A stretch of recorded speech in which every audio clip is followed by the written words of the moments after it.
Every single PLC module that you insert into a drawing, whether it's parametric, non-parametric or standalone, has what they call a PLC module specification. Now I've got one here, and if I zoom in and pan here, you can see that mine is an AB1761L16 AWA. And it's got, in this case, 10 inputs and 6 outputs, and it's PLC001. So the specification is the actual manufacturer, what that PLC module does, how many inputs it's got, how many outputs it's got. So if I was to create a new one and add a new specification to it, I should be able to insert that into my drawing. Now, before we do anything else, I've created another drawing for you, PLC module specification there. So again, go to the project, right click, add the active drawing, and say yes to the project default values. And you'll see that that's adopted the 006 sheet number there, so we need to change the drawing properties and change the sheet to 007. Now that updates, and I'll just refresh that so that we've got the 007 there. So we're in the project, in the drawing list, and I want to start looking at now PLC module specifications. Where do I find them? Well, when you go to the icon menu on the schematic tab here, if I go and look at my fixed units there, all of these have got a specification. So if I click there, there they all are there. So there's the one that I've got in the drawing. It's an L16 AWA 10 in, 6 out. Now I can go and change that in the PLC database editor, and I can create a new one. So I'll just cancel that. Schematic tab again, right over to the end, remember, and click on this little fly out here, PLC database file editor. Now the good thing is it remembers where we were last time, which is our 1761 L16 AWA. What happens though if I want to create a new one?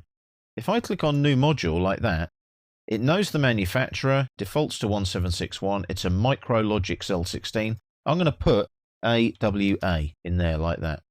I'm not going to change anything else. AutoCAD block to insert, auto Lisp file to run.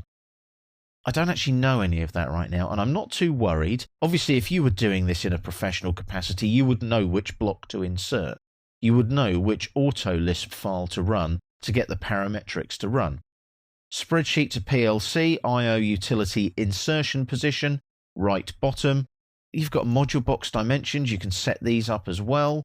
And you've also got module prompts, as in what to add. There's your auto Lisp information starting to kick in there. Now I'm just going to cancel all of that because I don't know any of it for this particular instance. So there's my new module. If I scroll down, I haven't actually added that new module yet. So I'll do it again. I'll put the code in, AWA, and I'll OK it. So there's my AWA and it's all blank, obviously, because I haven't put any information in. But if I select that now and go module specifications, there's the specification, description, model type, rating, addressable points. So you can see there that the model specifications relate back to your manufacturer, your series, the series type, the code, and so on. So I might give that a description of, let's say, custom PLC, and I'll OK that. So there's my specification in there like that. So that's been saved. I'm going to say that that's done, and I'm going to insert it into my particular drawing. Now be careful. It says current module has been modified. Do you want to save it before continuing? So if I say yes to that, there's my AWA, so it goes into the parametric selection. So it automatically creates a parametric for me, even though there's no information there. So I'm going to select Style 2, Scale 1. There's my AWA. There's the description in the specification that I put in. So I OK that, and I click there. Let's go for a spacing of 1, and I'll OK that.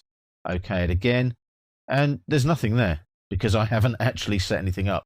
There's no block to bring in, there's no auto Lisp, there's nothing there. But if I click and then right click and edit component though, you'll see there's nothing, absolutely nothing, because I haven't set anything up. But you can see the actual potential here for module specification, module design. Now, obviously, I'm not going to go and design a PLC module. I could probably do a 3-day course on that, on designing PLC modules. But I'm showing you how to get there and how to add that module specification and how to add your own PLC modules to the part catalog database.